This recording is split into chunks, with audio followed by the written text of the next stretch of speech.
guess you'll all tell me. You'll tell me, right? Stan, you will never grow old, you will never die. Do you hear that? Pay attention. Welcome to Salt Lake again.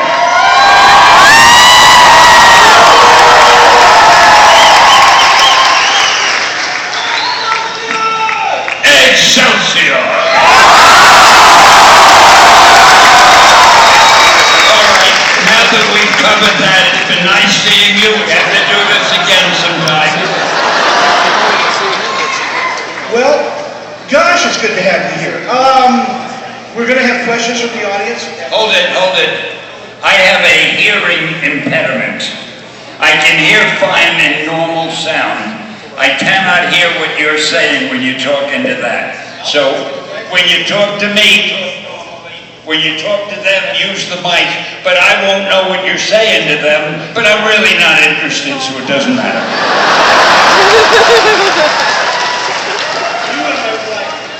You and my wife. Zane, say hi. I'm going to stand up and just our first question, please. I have to answer questions? This is going to be work? I thought we're having fun up here. Hey, what's that behind us? Oh, I'm up there and I can't even see myself. Excuse me.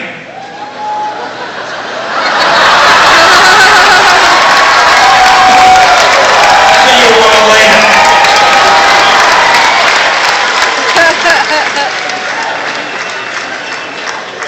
Here's what we're going to do. I want everybody in the room to stand up, and we're going to tag this photo right now.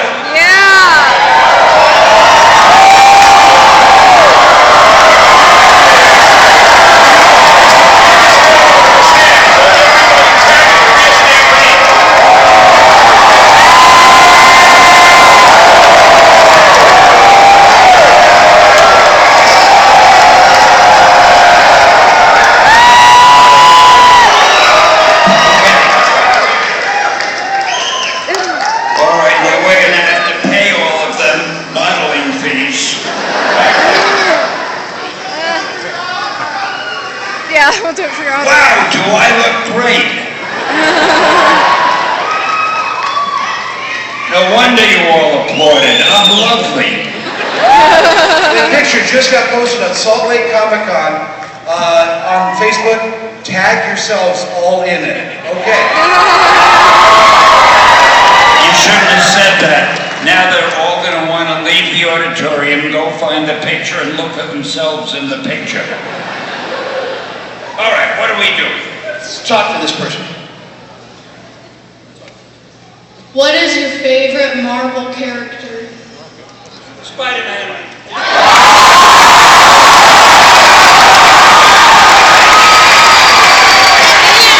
Something funny about that. He didn't even No matter what character I had mentioned, you all would have applauded and gone, yay!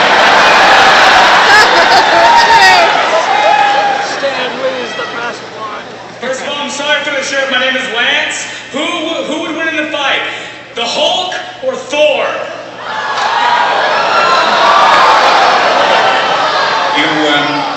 Do you want the truth? It would depend on who is writing the script. See,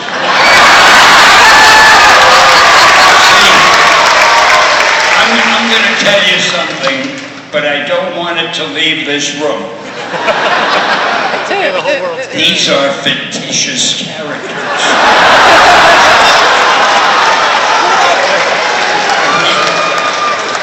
We write stories about them. But I shouldn't say, I don't want to disillusion everybody, so I'll stop right there.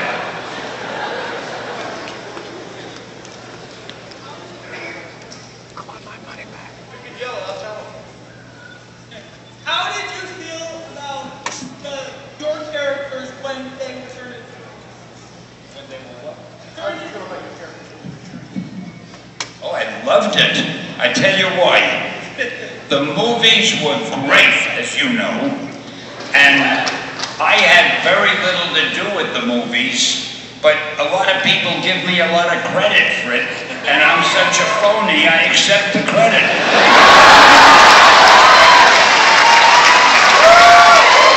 How many people love seeing Stan in those movies on those cameras?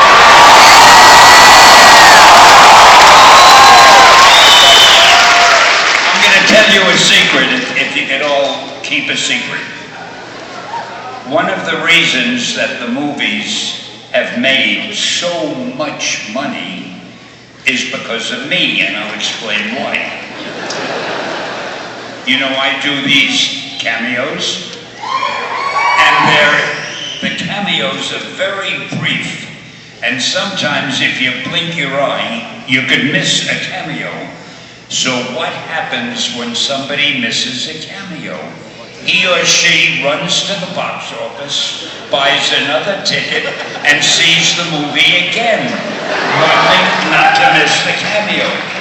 So I figure the movies would have made half as much if not for my cameos.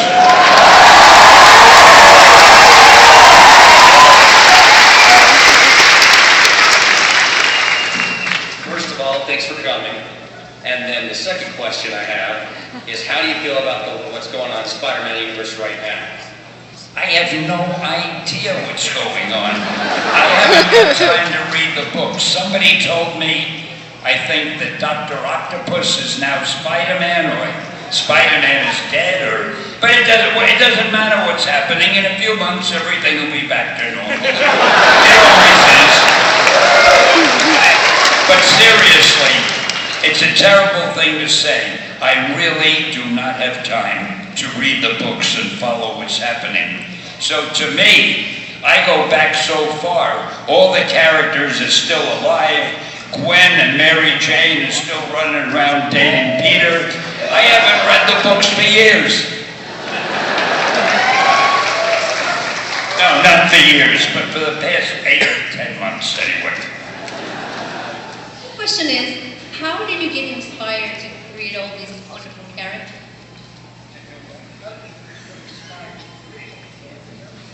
Oh, through greed. I worked for a publisher, and I wanted the publisher to keep paying me. And he'd say to me, Stan, the last character you did sold pretty well, do another character.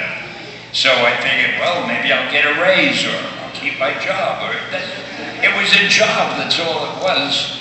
And I guess I was lucky.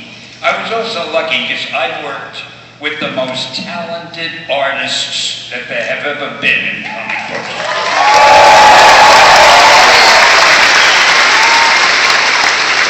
Any story that I wrote, Jack Kirby and Steve Ditko, and John Romita and John Buscema and Gene Colan and on, those guys made these stories look like masterpieces. So I was happy to take the credit. They made it look good, and it was a great arrangement. I forgot what the question was, but all of you forgot it also, it doesn't matter. How do you know where to look? I mean, there's a million people, and you look as if you're looking at the person who's asking the question. How do you know where to look? I'm good. Or are you faking it? I don't like sitting with a man who's faking it. Mr. Lee, this is a rather personal question. Uh-oh. In your opinion, who is the sexiest character you have ever created, and how would you seal the deal?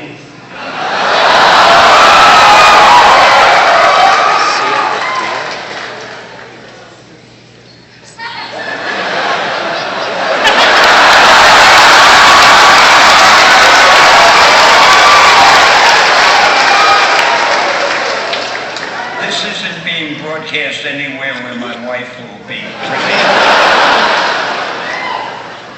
The sexiest character I've ever created. I never think of them in those terms. See, to me, they're fictional characters. I don't know, just at first hand, I'd say Mary Jane. I'll tell you a story about Mary. I'll tell you how naive I am. I gave her the name Mary Jane for no particular reason. nickname, I had them call her MJ, and somebody said to me, Stan, that's the way they refer to marijuana. I swear on Marvel Comics, I did not know that. It's too late to take it back, and now everybody thinks I'm real hip and I'm real with it, and whatever the expressions are. That's hilarious. Mr. Lee, it's such an honor to meet you finally. Hold it a minute. He says we'll go over there, and a voice comes out of here, and it's driving me crazy. What is that? When they talk there, is the voice... No matter where they talk, the voice comes out of here. Is that what it is? It's an audio system. Really? Boy, this is modern age. All right. Wherever you are, go ahead. I'll look over here. Me and my friends are debating who would win in a fight, Wolverine or Human Torch. Didn't we answer that? It depends on who's writing the story. Your guess is as good as mine. You probably know more about Wolverine and the Torch than I do. Everybody has his own conception of their power and how strong they are and who can beat anybody. If there was a rule that Wolverine would positively beat the Torch or vice versa, it wouldn't be as interesting when you read the stories. But if you don't know who would win, that makes it more fun. And so there you go. Mr. Lee, you have created many beloved heroes. Who are some of your personal heroes? You mean in Marvel Comics? In your life? Oh, in my life. Starting with me.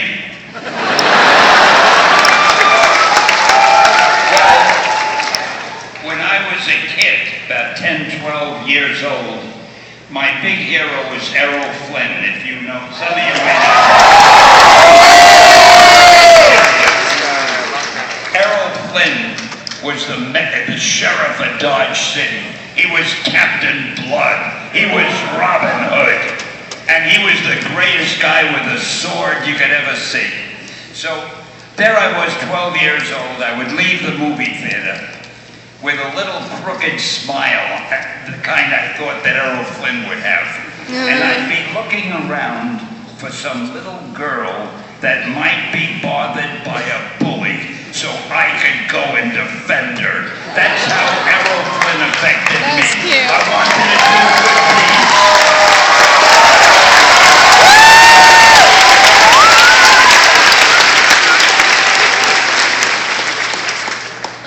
I know you may hear this a lot, but I'm a huge fan. A fan of whom? You. Okay, you may continue. My question is, of all your cameos in all the movies, which one is your favorite?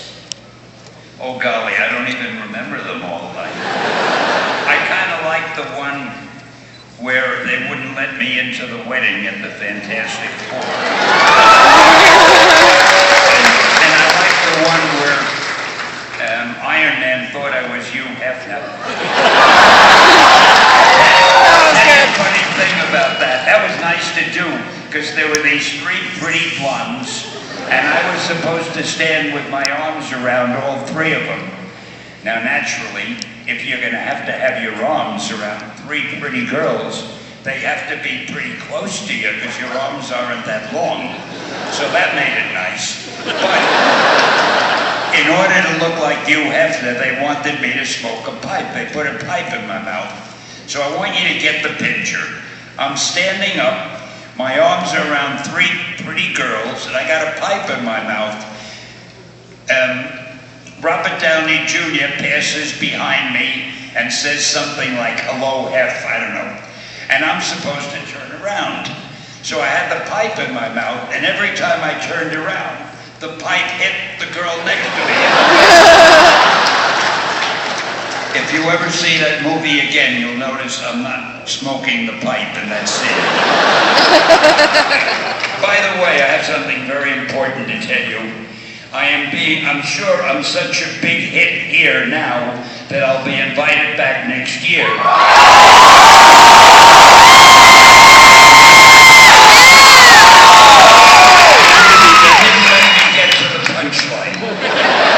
So if I'm invited back next year, this is your personal responsibility. I want you to make sure that these damn chairs aren't so uncomfortable. There's no place to put your feet. There should be a thing you can put your feet on. So my legs are dangling Have somebody like a puppet. run and dive on the stage. I can't reach the floor. It's a little too far away. And there's nothing to put your feet on. You don't seem to mind. You're a nice, uncomplaining guy. Me, I'm a complainer. You could get somebody to lay here and you can put your foot out.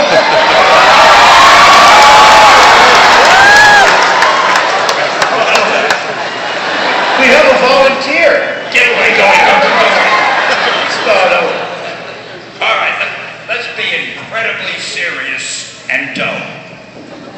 Oh, there's a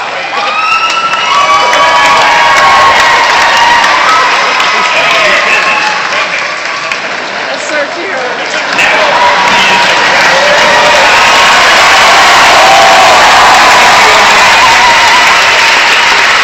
You guys sure know how to treat a guest. Not just a guest, you're a king.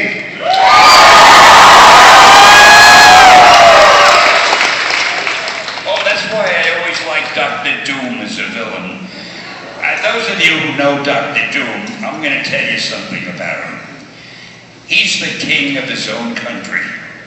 And if he came to America, you couldn't arrest him if he committed a crime, because he'd have diplomatic immunity. He's the only criminal, the only super criminal with diplomatic immunity, but there's something even more interesting that I'm going to let you in on.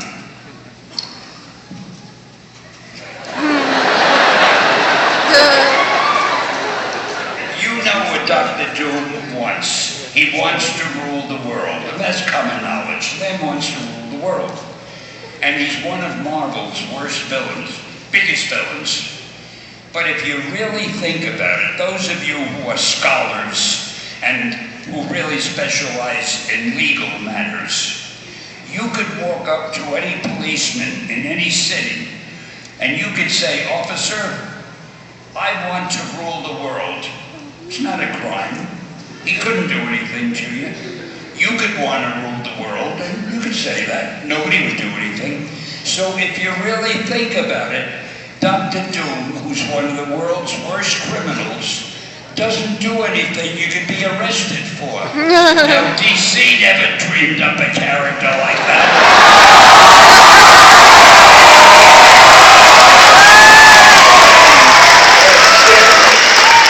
Because of Stan's time that he has, and he wants to be available to everybody, sign autographs and whatever, we need to call this pretty short. So this will be our last question. Just getting started. I'm only doing what people are telling me to do. All right. Mr. Lee, being that you are the creator of Marvel superheroes, who would your favorite DC character be? I'm curious. Very interesting question. I don't have any favorites.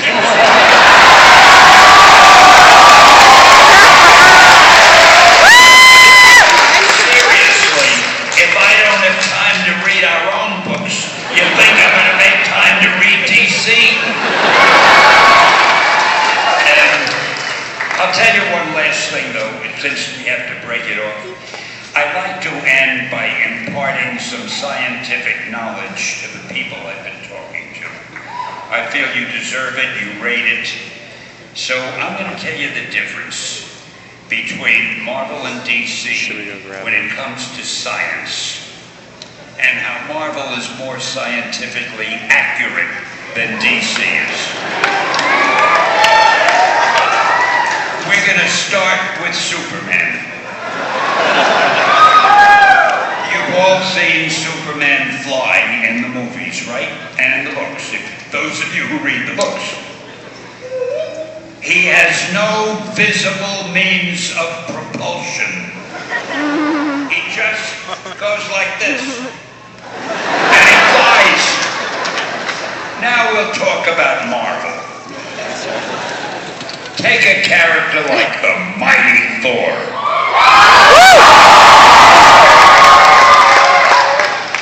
He has a hammer with a leather thong that's attached to his wrist. When he wants to go somewhere, he swings the hammer as fast as a propeller. Then he lets it go. The hammer goes flying off. It's attached to his wrist.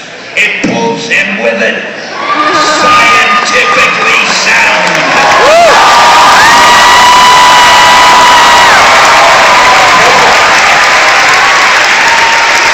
It is an honor to be in a room with you, Mr. Lee. And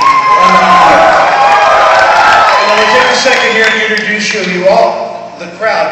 This is the founder of our feast. This is Dan Farr.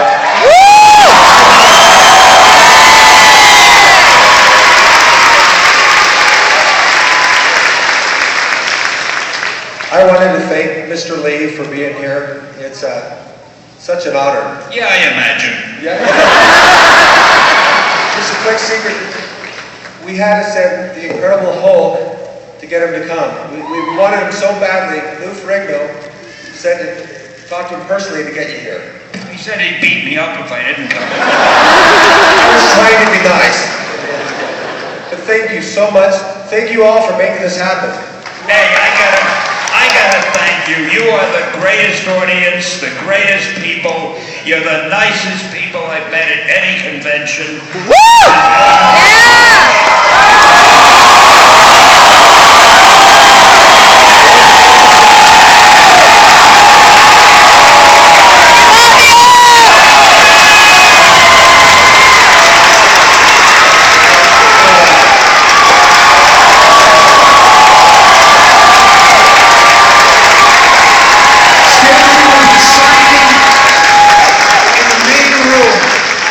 Thank you all. This was amazing.